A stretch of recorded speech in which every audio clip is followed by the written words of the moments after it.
الحمد لله وكفى والصلاة والسلام على سيد الرسل وخاتم الأنبياء وعلى آله وأصحابه الذين أوفوا عهدا الذين هم خلاصة العرب العرباء وخير الخلائق بعد الأنبياء أما بعد فأعوذ بالله من الشيطان الرجيم بسم الله الرحمن الرحيم وَلَنَبْلُوَنَّكُمْ بِشَيْءٍ مِّنَ الْخَوْفِ وَالْجُوعِ وَنَقْصٍ مِّنَ الْأَمْوَالِ وَالْأَنفُسِ وَالثَّمَرَاتِ وَبَشِّرِ الصَّابِرِينَ الَّذِينَ إِذَا أَصَابَتْهُم مُّصِيبَةٌ قالوا إنا لله وإنا إليه راجعون أولئك عليهم صلوات من ربهم ورحمة وأولئك هم المهتدون قال النبي صلى الله عليه وسلم إذا أحب الله عبدا ابتلاه ليسمع تضرعه صدق الله العظيم وصدق رسوله النبي الأمي الكريم ونحن على ذلك لمن الشاهدين والشاكرين والحمد لله رب العالمین۔ دوسرا پارہ سورہ بقرہ کی 3 آیات آپ حضرات کے سامنے تلاوت کی ہیں۔ اس میں اللہ تعالیٰ ارشاد فرما رہے ہیں، آیات کا مفہوم ہے وَلَنَبْلُوَنَّكُمْ بِشَيْءٍ مِّنَ الْخَوْفِ وَالْجُوعِ، کہ ہم تم لوگوں کو ضرور بضرور آزمائش میں مبتلا کریں گے، کبھی کچھ خوف دے کر، کبھی کچھ بھوک کے ذریعے، وَنَقْصٍ مِّنَ الْأَمْوَالِ وَالْأَنفُسِ وَالثَّمَرَاتِ، اور کبھی تم لوگوں کو مال و دولت کی کمی کے ذریعے آزمائیں گے، کبھی جانوں کی کمی کے ذریعے آزمائیں گے، اور کبھی میوہ جات، پھل اور ان طرح کی نعمتوں کی کمی کے ذریعے آزمائیں گے۔ وبشر الصابرین، اور جو اس آزمائش میں مبتلا ہو جائیں اور اس کے بعد وہ صبر کریں تو ان کے لیے کامیابی ہے، اور صبر کرنے والوں کے لیے بشارت ہے۔ ان کی خوبی یہ ہے اولئک علیہم صلوات من ربہم ورحمہ، ان کی صفت یہ ہے ان پر اللہ تعالیٰ کی طرف سے رحمتوں کا نزول ہوتا ہے، اور اللہ تعالیٰ کی طرف سے ان پر رحمتوں کی بارش ہوتی ہے۔ اور ان صبر کرنے والوں کی صفت یہ ہے الذین اذا اصابتہم مصیبہ قالوا انا للہ وانا الیہ راجعون، جب بھی ان پر کوئی پریشانی آ جاتی ہے، کوئی مصیبت آ جاتی ہے، کوئی صدمہ، کوئی غم، کوئی تکلیف آ جاتی ہے، تو اللہ تعالیٰ کی طرف رجوع کرتے ہیں، کہتے ہیں کہ بے شک ہم اللہ تعالیٰ ہی کے لیے ہیں اور اللہ تعالیٰ ہی کی طرف ہمیں لوٹ کے جانا ہے۔ اولئک علیہم صلوات من ربہم ورحمہ، تو اس جیسے مومنوں کے لیے اللہ تعالیٰ کی طرف سے رحمتیں ہیں، واولئک هم المہتدون، اور انہیں کامیابی کی بشارتیں ہیں۔ اسی طرح مختلف مقامات پر اللہ تعالیٰ نے انسان کی آزمائش کے بارے میں بتایا کہ وہ ضرور بضرور انسان کو آزمائش میں مبتلا کرے گا اور اس کو آزمائے گا کہ اس کا آگے سے کیا رد عمل ہے۔ جس طرح دوسرے جگہ ارشاد فرمایا الذی خلق الموت والحیات لیبلوکم ایکم احسن عملا، کہ وہ رب جس نے زندگی اور موت کو پیدا کیا تاکہ وہ تمہیں آزمائش میں مبتلا کرے، تاکہ وہ یہ جاننا چاہتا ہے کہ تم میں سے کون یہ ایسا ہے کہ جو اچھا عمل کرتا ہے اور کون ہے کہ جو اس میں ناکام ہوتا ہے اور اچھا عمل نہیں کرتا۔ اسی طرح سورہ نساء میں جس طرح فرمایا کہ جو شخص برا کام کرتا ہے اس کو ضرور اس کی برائی کا بدلہ دیا جائے گا، من یعمل سوءا یجزی بہ، کہ جو برائی کرتا ہے انسان اس کو اس کا ضرور بدلہ دیا جاتا ہے، چاہے اس دنیا میں دیا جائے چاہے آخرت میں دیا جائے۔ تو جب یہ آیت نازل ہوئی تو حضرت ابوبکر رضی اللہ تعالیٰ عنہ نے آپ علیہ الصلوۃ والسلام سے سوال کیا کہ اللہ کے رسول، کہ جب یہ آیت نازل ہو چکی کہ جو شخص جو برائی کرے گا، کوئی بھی گناہ کرے گا، کسی سے کوئی بھی ایسی چیز ہو گئی کہ جو اچھی نہیں تھی، اچھی بات نہیں کی کسی نے، تو اس کو اس کا ضرور بدلہ دیا جائے گا، دنیا میں ہو یا آخرت میں ہو۔ تو اللہ کے رسول نے فرمایا ہاں یہ تو ایسا ہی ہے، بالکل ہے، لیکن یہ کہ تم کبھی بیمار نہیں ہوتے، تمہیں کبھی مرض نہیں آتا، تم کبھی تکلیف میں نہیں مبتلا ہوتے،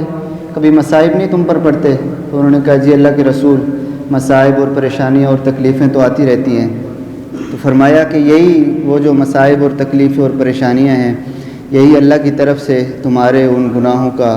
یا جو بھی کوئی گناہ کرے گا وہ اللہ تعالیٰ کی طرف سے ان گناہوں کا بدلہ ہوگا۔ اسی طرح حضرت ابوبکر رضی اللہ تعالیٰ عنہ سے یہ حدیث مروی ہے کہ اللہ کے رسول نے ارشاد فرمایا کہ انسان جو بھی اس دنیا میں گناہ کرتا ہے، جو مومن میرے اصحاب مومنین میں سے ہے، کہ جو بھی وہ اگر ان سے کبھی گناہ ہو بھی جائے تو وہ ساتھ لے کر اس کو آخرت میں یا حشر میں اللہ کے پاس نہیں جائیں گے، بلکہ ان کو اسی دنیا میں ان کے گناہوں کا، ان کی اگر برائیاں ہیں بھی صحیح تو ان کا بدلہ اسی دنیا میں دے دیا جائے گا، اور وہ جب اللہ کے پاس جائیں گے تو وہ صرف نیکیاں ہی نیکیاں لے کے جائیں گے، اور کوئی برائیاں ان کے کھاتے میں نہیں ہوں گی۔ اور اس کے مقابلے میں جو کافر لوگ ہیں، جب وہ اللہ کے پاس جائیں گے تو ان کے پاس صرف برائیاں ہی برائیاں ہوں گی، اور جو انہوں نے نیکیاں کی ہوں گی، جو بھی تھوڑا بہت ان کے ذریعے سے کوئی اچھائی کا کام ہو گیا، کوئی انسانیت کی خدمت ہو گئی، کوئی اچھے اخلاق پر انہوں نے عمل کیا، تو اس کا بدلہ، کافروں کو بدلہ دنیا میں ہی دے دیا جاتا ہے، اور اس کا احسان اس کو آخرت میں نہیں دیا جائے گا، بلکہ آخرت میں وہ صرف برائیاں ہی برائیاں لے کر جائیں گے، اور نیکیوں کا بدلہ ان کو دنیا میں دے دیا جائے گا۔ اسی طرح حضرت ابو ہریرہ رضی اللہ تعالیٰ عنہ سے مروی ہے حدیث کہ انسان کے اوپر جب اللہ تعالیٰ خیر کا ارادہ فرماتا ہے، کوئی بلائی کا ارادہ فرماتا ہے،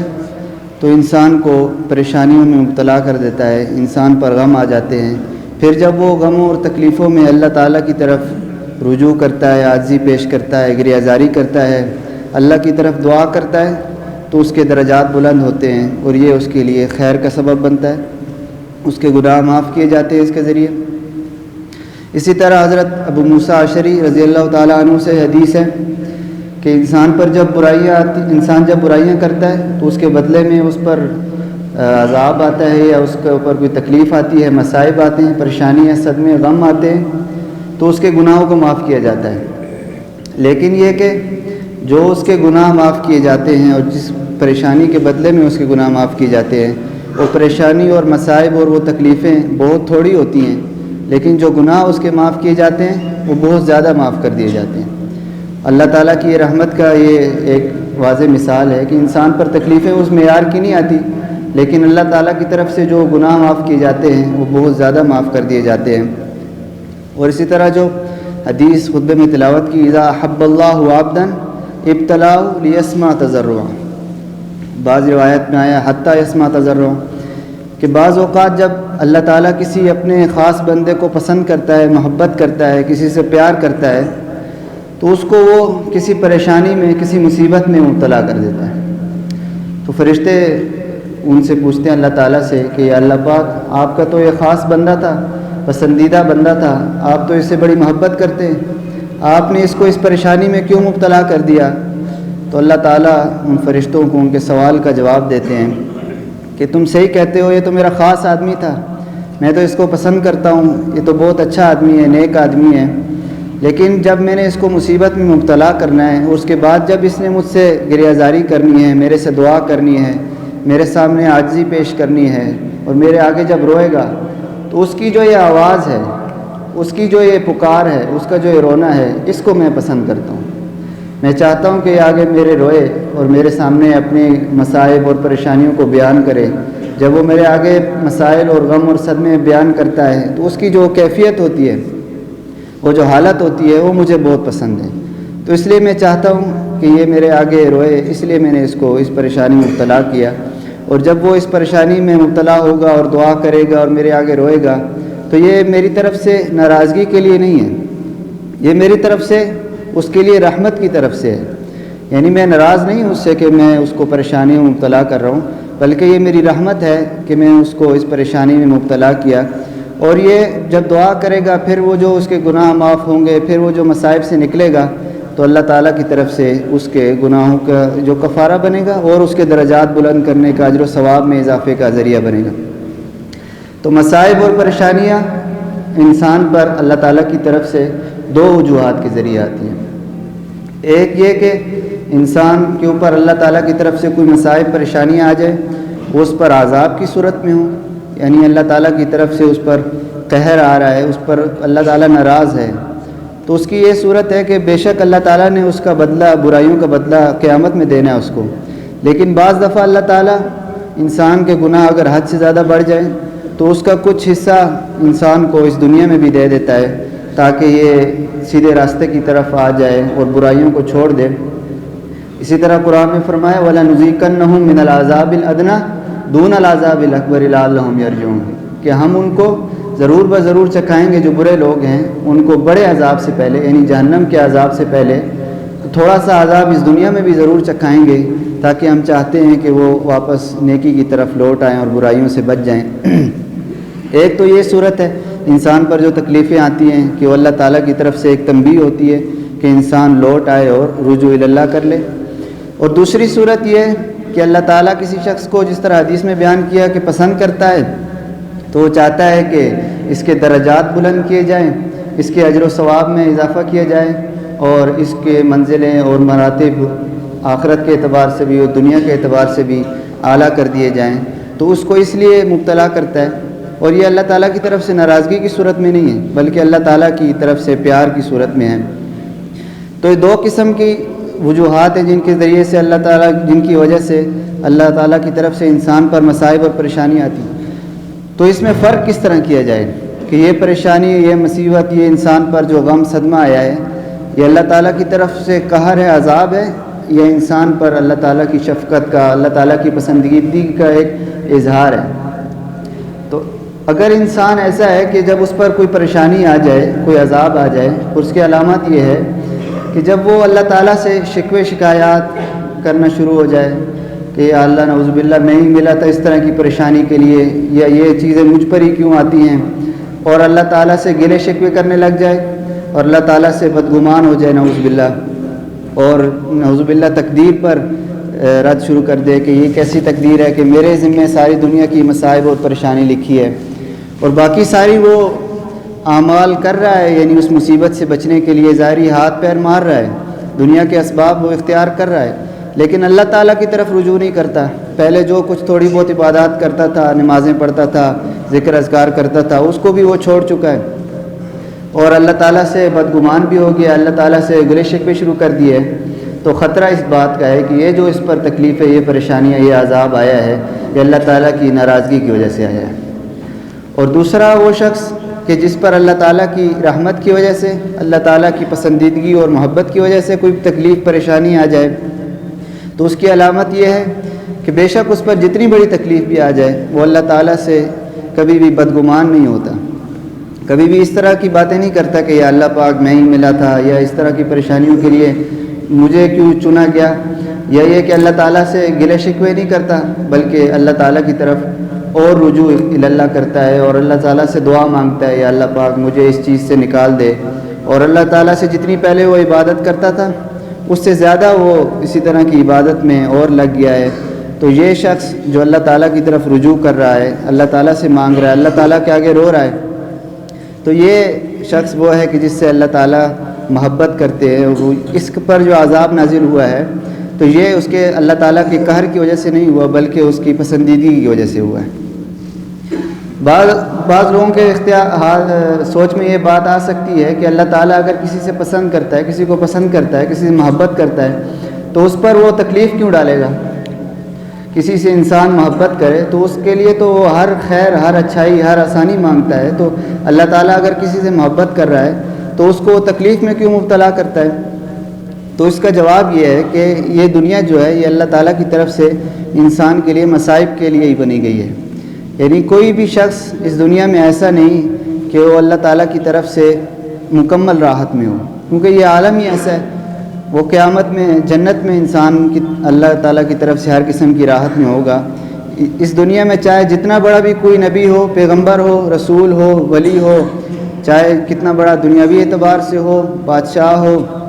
یا بہت بڑا کوئی دولت مند ہو، لیکن کوئی بھی ایسا نہیں کہ اس کو ہمیشہ کی طرح ہمیشہ وہ راحت میں رہے یا سکون میں رہے. اس پر کبھی نہ کبھی پریشانیاں آئیں گی، غم آئیں گے، تکلیفیں آئیں گی.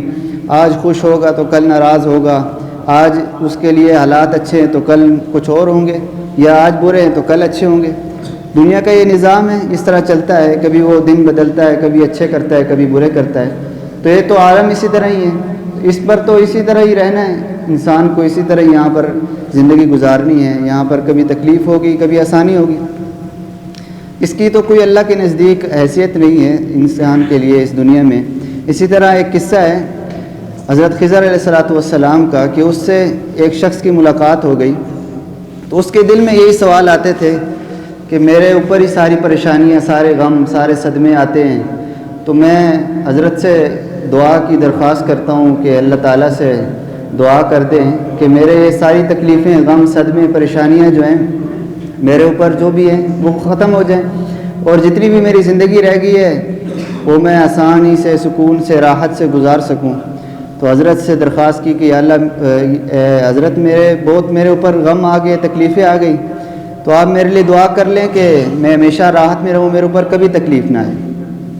تو حضرت خضر علیہ السلام نے جواب دیا کہ یہ تو میں آپ کے لیے دعا نہیں کر سکتا، کیونکہ یہ عالم تو بنا ہی تکلیفوں کے لیے، پریشانیوں کے لیے، مصائب کے لیے ہے. تو میں اتنا کر سکتا ہوں آپ کے لیے کہ آپ دنیا میں پھیریں ٹوریں تلاش کریں. کوئی شخص آپ کو اگر ایسا مل جاتا ہے کہ جو آپ کے نزدیک، آپ کی نظر میں بہت راحت میں ہے، سکون میں ہے، آسانیوں میں رہ رہا ہے، کوئی غم نہیں، کوئی تکلیف نہیں، عیش و عشرت میں ہے،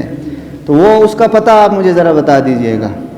آپ اس کا مجھے پتہ بتائیں گے تو میں دعا کر لوں گا کہ واقعی یہ شخص ہے، سکون میں ہے، آسانی میں ہے. تو میں اللہ سے دعا کروں گا کہ آپ کو بھی اللہ اس جیسا بنا دے. تو یہ شخص خوش ہو گیا کہ چلو اتنی تو فائدہ ہو گیا کہ کوئی تو اس طرح مل ہی جائے گا. تو ڈھونڈتے ڈھونڈتے اس کو ایک جوہری مل گیا جو سونے چاندی کا، ہیرے جواہرات کا، موتیوں کا کام کرتا تھا. تو یہ اس کو دیکھ رہا تھا، اس نے تھوڑا عرصہ دیکھا کہ یہ واقعی سکون میں ہے، راحت میں ہے. متاثر ہو گیا اس کی زندگی سے کہ یار اس کی جو ہے عیش و عشرت میں رہ رہا ہے، اس کا گھر بار بھی بہت خوبصورت ہے، اچھا ہے، سواری بہت اعلیٰ ہے، ہر طرف اس کے نوکر چاکر ہیں، آسانی میں ہے، پیسہ مال و دولت ہے، اولاد ہے، اس کی جگہ دکان پر بیٹھے ہوتے ہیں بچے اس کے. تو میں اس کے بارے میں نبی سے دعا کرواتا ہوں، خضر علیہ السلام سے دعا کرواتا ہوں کہ مجھے اس جیسا بنا دے. تو جب واپس لوٹنے لگے، دعا کے لیے جانے لگے، تو دل میں خیال آیا کہ چلو دعا تو کروا لوں گا، لیکن اس شخص سے بھی تو پوچھوں اس کے بارے میں کہ واقعی اس طرح کا ہے بھی صحیح کہ نہیں. کہ میں جو اس کو ظاہراً دیکھ کے یہ سمجھ رہا ہوں کہ یہ بہت نیک، بہت آسائش میں ہے، آرام سے ہے، سکون میں ہے، کوئی اس میں تکلیف عیب نہیں، بہت خوبصورت زندگی گزار رہا ہے ظاہری اسباب کے لحاظ سے، تو حقیقت میں بھی یہ ایسا ہے کہ نہیں. تو واپس لوٹا اور اس سے کہا کہ آپ سے کچھ باتیں کرنی ہیں. اس کو سارا یہ قصہ سنایا کہ میں یہ چاہتا ہوں کہ آپ جیسا ہو جاؤں، اور خضر علیہ السلام نے مجھے کہا ہے کہ کوئی شخص بھی بتا دو کہ اس جیسا ہونا ہے تو میں دعا کروں گا کہ تم اسی جیسے ہو جاؤ گے. تو کہا اسے، وہ شخص جو بڑا امیر کبیر تھا، اس کو وہ تنہائی میں لے گیا. کہا کہ تم مجھے واقعی سمجھتے ہو کہ میں بہت زیادہ عیش و عشرت، آرام اور سکون میں، آسانیوں میں رہ رہا ہوں؟ اس نے کہا جی حضرت میں تو ایسے ہی سمجھتا ہوں آپ کو. اس نے کہا میں یہ سمجھتا ہوں کہ اس علاقے میں مجھ سے زیادہ کوئی پریشان نہیں ہے، مجھ سے زیادہ کوئی تکلیف میں نہیں، مجھ سے زیادہ کوئی اذیت میں نہیں ہے. پھر اس نے اپنی ساری پریشانیاں، قصے سارے اس کے آگے بیان کیے کہ اس نے کہا کہ میری بیوی کے اخلاقی حالات ٹھیک نہیں ہیں، وہ بد کردار ہے، گھر کے اس طرح کے اور دیگر مسائل ہیں. تو اس نے توبہ کی اور واپس حضرت خضر علیہ السلام کے پاس آیا اور عرض کی کہ آپ صحیح فرما رہے تھے کہ اس دنیا میں تو کوئی اس طرح کا بندہ نہیں کہ جو مکمل راحت اور سکون میں ہو. تو میں معذرت چاہتا ہوں، میں شکر ہے میں نے آپ سے اس کے بارے میں دعا نہیں کروائی، ورنہ میری جو ابھی موجودہ زندگی تھی، موجودہ میرے حالات تھے، اس سے بھی چلا جاتا اور اتنی اذیت میں ہوتا کہ جس کی کوئی حد نہیں. ہمیشہ اپنے دل میں اس غم کو لے کر سلگتا رہتا، پریشان رہتا، اذیت میں رہتا. ابھی تو پھر بھی اللہ کا شکر ہے میں بہت اعتبار سے اچھا ہوں. تو اس دنیا میں کوئی بھی ایسا نہیں ہو سکتا شخص کہ جو مکمل راحت اور سکون میں ہو۔ اللہ کی طرف سے یہ ہے، اللہ تعالیٰ کی طرف اگر انسان پر پریشانی آ جائیں تو عاجزی کرنی ہے انسان کو، تو یہ اس کے درجات کو بلند کرنے کا ذریعہ بنے گی۔ اور سب سے زیادہ پریشانیاں اللہ تعالیٰ کی طرف سے انبیاء علیہ الصلاۃ والسلام کی طرف آتی ہے۔ انبیاء علیہ الصلاۃ والسلام سے زیادہ اللہ تعالیٰ کا کون پیارا ہو سکتا ہے؟ تو جب ان پر اتنی پریشانی آئی، ان پر اتنے صدمے آئے، حدیث میں آتا ہے اشد الناس بلاء الانبیاء ثم الامثل فالامثل، کہ سب سے زیادہ پریشانیاں اور تکلیفیں انسانوں میں، لوگوں میں سب سے زیادہ انبیاء پر آتی ہیں، یا جو اس کے بعد ان کے قریب ہوتا ہے، نیکی اختیار کرتا ہے، تقوی اختیار کرتا ہے، پاکیزگی اختیار کرتا ہے، ان پر تکلیفیں آتی ہیں، اور یہ ان کے درجات بلند ہونے کی وجہ سے ہوتی ہے، اور جب ان پر تکلیف آتی ہے تو اس کے ذریعے سے اور ان کے منازل بلند ہوتے ہیں۔ جس طرح حضرت ابراہیم علیہ الصلاۃ والسلام کہ کتنی تکلیفیں ان پر آئی کہ ان کو آگ میں ڈالا جا رہا ہے، ان کو بیٹا ذبح کرنے کا حکم دیا جا رہا ہے، اولاد کو، گھر والوں کو بیابان میں اور اس طرح کی دوسری جگہوں میں چھوڑ کر جانے کا حکم دیا جا رہا ہے۔ تو ہر قسم کی ان پر تکلیفیں، اللہ کے دوست ہیں، خلیل اللہ لقب ہے ان کا، لیکن تکلیفیں تو ان پر آئی۔ اسی طرح حدیث میں آتا ہے کہ حشر کے دن جن لوگوں پر دنیا میں بہت تکلیفیں آتی تھی، بہت پریشانیاں آتی تھی، بہت مصائب آتے تھے، حشر میں ان کو اتنی نعمتیں دی جائیں گی، اتنے آسانیاں دی جائیں گی، اتنے احسان کیا جائے گا ان پر، کہ وہ لوگ جو ان پر اللہ کی طرف سے دنیا میں کم مصائب آئے، کم پریشانی آئی، کم اذیتیں آئی، تو جب وہ ان لوگوں کو دیکھیں گے کہ جن کی زیادہ مصیبتیں تھیں دنیا میں، زیادہ پریشانیاں تھیں، اتنے انعام ان کو ملیں گے، اتنی کامیابیاں ان کو ملیں گی، تو جن پر کوئی تکلیفیں نہیں تھیں یا کم تکلیفیں تھیں، آسانیاں تھیں، تو یہ اللہ سے کریں گے کہ یا اللہ کاش ہمارے جسموں کو کینچوں سے کاٹا جاتا، ہمارے جسموں کو داغا جاتا، ہمیں اتنی تکلیفیں پہنچائی جاتی کہ ہم برداشت نہ کر سکتے، کہ اس کے بدلے میں اتنی آسانیاں ہمیں دی جا رہی ہیں، اتنی کامیابیاں دی جا رہی ہیں۔ اس لیے فرمایا وَلَنَبْلُوَنَّكُمْ بِشَيْءٍ مِّنَ الْخَوْفِ وَالْجُوعِ وَنَقْصٍ مِّنَ الْأَمْوَالِ وَالْأَنفُسِ وَالثَّمَرَاتِ وَبَشِّرِ الصَّابِرِينَ، کہ اللہ تعالیٰ کی طرف سے کبھی خوف کے ذریعے، کبھی بھوک کے ذریعے، کبھی مال و دولت، اولاد، جانوں، دوست یاریوں کے تعلق ختم ہونے کے ذریعے، کبھی انسان کی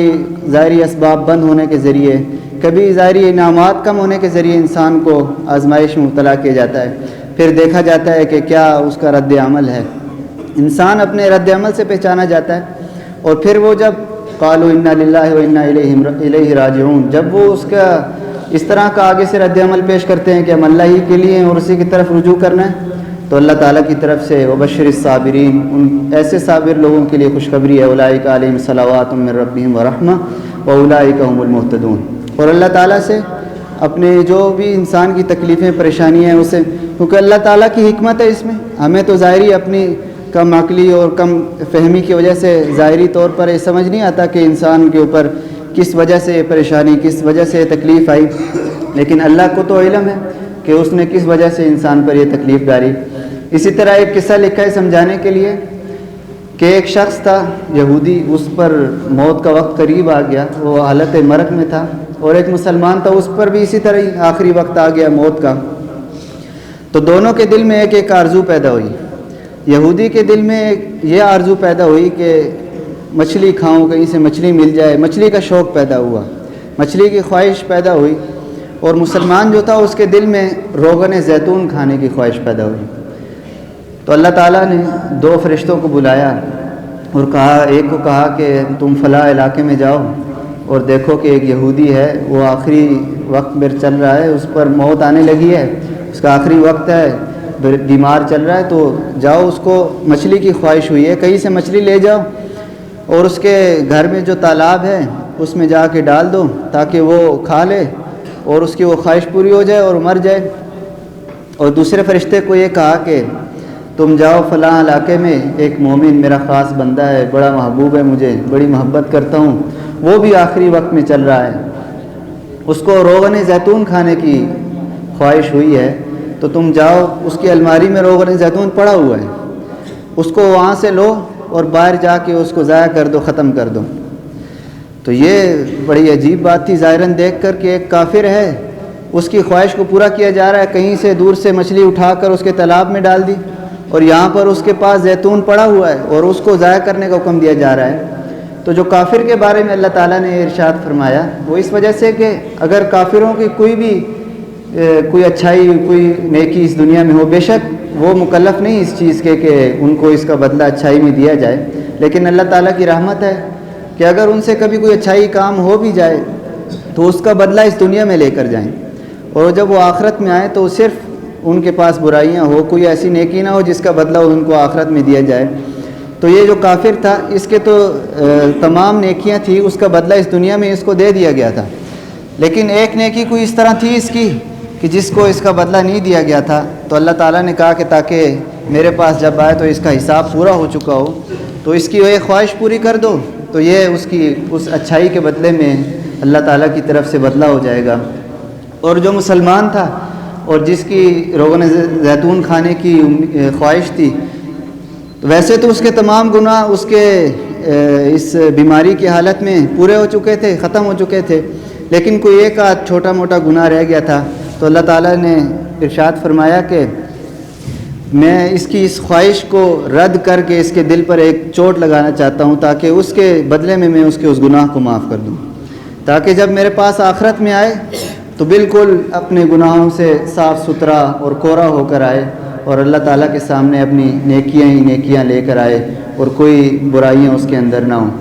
تو یہ اللہ تعالیٰ کی حکمت ہے۔ بعض دفعہ انسان کو پتہ نہیں ہوتا کہ اس کے ساتھ کوئی ایسی صورت پیش آ جاتی ہے تو حقیقت میں اس کے لیے فائدہ مند ہوتی ہے، اس کے لیے درجات بلند ہونے کا ذریعہ ہوتی ہے، اس کے لیے اجر و ثواب کو اضافہ کرنے کے لیے لائی جاتی ہے، لیکن انسان ہے، انسان کمزور ہے، انسان کی محدود عقل ہے، تو وہ یہ سمجھتا ہے کہ یہ تو میرے اوپر بہت تکلیفیں بہت پریشانی آ گئی۔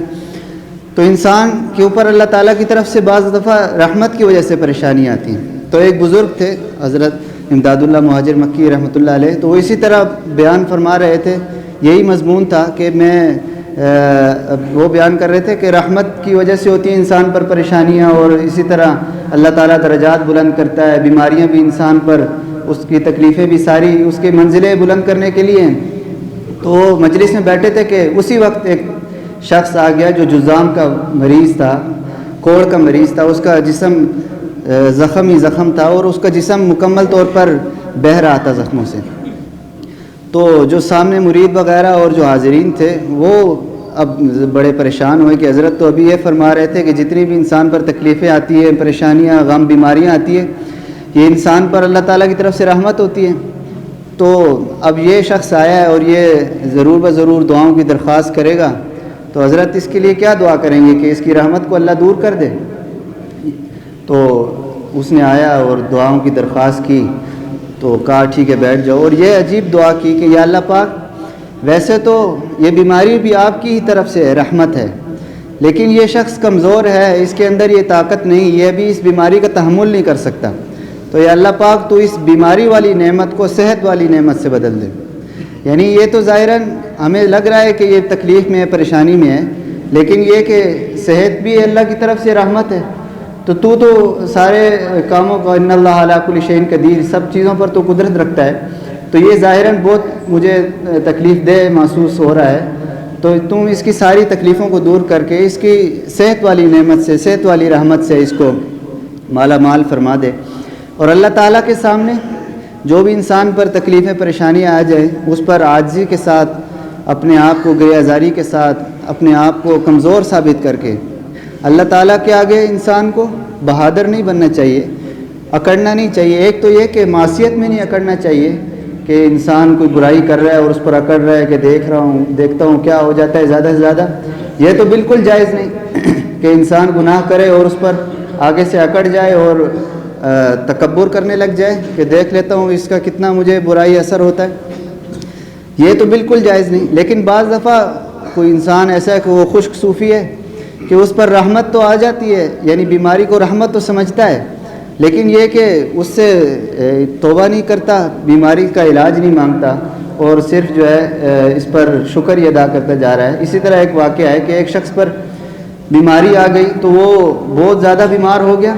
تو ایک بزرگ اس پر تیمارداری کے لیے چلے گئے، تو وہ ایک طرف تو مکمل تکلیف میں ہے، پریشانی میں ہے، لیکن دوسری طرف وہ مسلسل اپنی زبان سے مستقل طور پر الحمدللہ الحمدللہ کہتا جا رہا ہے، ایک طرف تو پریشانی میں، دوسری طرف وہ الحمدللہ الحمدللہ کہتا جا رہا ہے، تو اس بزرگ نے اس کو سمجھایا کہ ٹھیک ہے، تم لگتا ہے کہ اپنی منزل اور مقام کے اعتبار سے بہت آگے ہو، بہت اعلیٰ ہو، تم الحمدللہ الحمدللہ کر رہے ہو، لیکن تم ساتھ ساتھ اللہ تعالیٰ سے اس بیماری کی شفا بھی مانگو۔ یہ نہیں کہ تم صرف اس پر شکر ہی ادا کرتے جا رہے ہو کہ رحمت ہے تو چلو شکر اللہ تعالیٰ کی طرف سے، اس پر اللہ تعالیٰ کے آگے رو بھی، عاجزی بھی پیش کرو، گریہ زاری بھی کرو۔ اللہ تعالیٰ تو یہ چاہتا ہے کہ تم رو آگے سے اس پہ، تو الحمدللہ الحمدللہ کرتے رہو، لیکن ساتھ ساتھ تھوڑا تھوڑا ہائے ہائے بھی کرو۔ یہ اسی طرح نہیں خالی الحمدللہ سے دور ہوگی بیماری، بلکہ ساتھ ساتھ اپنی ندامت اور اپنی تکلیف اللہ کے آگے پیش کرو، اللہ تعالیٰ سے اپنی بیماریوں کو، اپنے پریشانیوں کو، اس کا اظہار بھی اللہ تعالیٰ سے کرنا ہے۔ تو اللہ تعالیٰ کے سامنے بہادری نہیں کرنی کہ چلو ٹھیک ہے اللہ تعالیٰ کی طرف سے یہ ہے تو ہے، بس دیکھا جائے گا۔ اللہ تعالیٰ ہم سب کو اس پر عمل کی توفیق نصیب فرمائے۔ وآخر دعوانا الحمدللہ۔